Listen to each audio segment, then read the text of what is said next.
இப்போ இந்த RRRனு ஒரு படம் வந்தது இல்லை, அந்த RRRனு ஒரு படம் வந்தப்போ நான் ஒரு செய்தியில் நான் உள்ளே சொல்லியிருப்பேன். அந்த படத்தில் வருகின்ற கோண்டி இன மக்கள் இருக்காங்க பாருங்க, அந்த கோண்டி இன மக்கள் வந்து திராவிட வம்சத்தில் வந்தவர்கள். அவர்களுக்கும் திராவிட மொழி குடும்பத்தில் வந்து ஒரு பங்கீடு உண்டு, பங்களிப்பு உண்டு. அப்போ திராவிட இனமாக பிரிந்திருக்கின்ற எல்லாருக்கும் மலையாளம், தெலுங்கு, கன்னடம், துளு, கோண்டி இன மக்கள் வரைக்கும் ஒரிசால கூட அந்த இனம் இருக்கு இல்லையா? இப்படி எல்லோருக்கும் தொடர்புடைய ஒரு விஷயத்தில் வந்து ஒரு மொழியை கொண்டு வந்து ஒரு நாட்டை எப்படி உருவாக்க முடியும்? இவங்களுடைய லட்சியம் தான், ஒரு மொழி, ஒரு நாடு, ஒரு தேர்தல், ஒரு பிரதமர் என்ற பெயரில் ஒரு அதிபர், ஒரு பிரதமர் என்ற பெயரில் ஒரு அதிபர் இல்லையா? அமித்ஷா வந்து கிண்டல் பண்ணுறாராம், நீங்கள் வந்து பொறியியலையும் மருத்துவத்தையும் தமிழில் கொண்டு வாங்கன்ட்டு.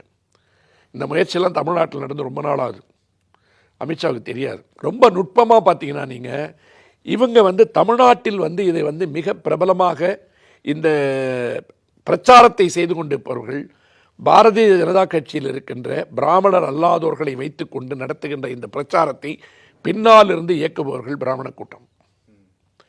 அவர்கள் பாரதிய ஜனதாவை விட RSSக்கு சேவகம் செய்வதற்காக தமிழ்நாட்டை இரத்தக்களரியாக யுத்தக்களமாக மாற்றுவதற்கு முயற்சித்துக் கொண்டிருக்கிறார்கள். அது தமிழ்நாட்டிலேருந்தே தருதலை தடிங்களை வந்து தயார் பண்ணிட்டு இருக்காங்க.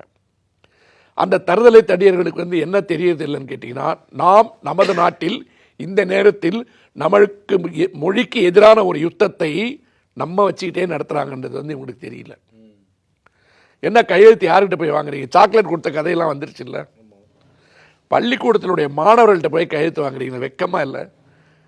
ஒரு சட்டமன்ற உறுப்பினர் திருவள்ளூரில் அதிமுக முன்னாள் எம்எல்ஏ கட்சி விட்டு நீக்கிறாங்க, எடப்பாடி கேட்டா அவர் என்ன சொல்றாரு, என்ன வற்புறுத்தி கேட்டாங்க, கையெழுத்து போட்டாங்கன்றார். வற்புறுத்தி எப்படிங்க ஒரு சட்டமன்ற உறுப்பினர் என்ன படிச்சிருக்காரு அவர்? அந்த விதத்தில் எடப்பாடியை பாராட்டணும். உடனே ஒரு நடவடிக்கை எடுத்த வரைக்கும் நம்ம பாராட்டணும். அப்போ அதிமுகவும் இதை எதிர்க்கிறது.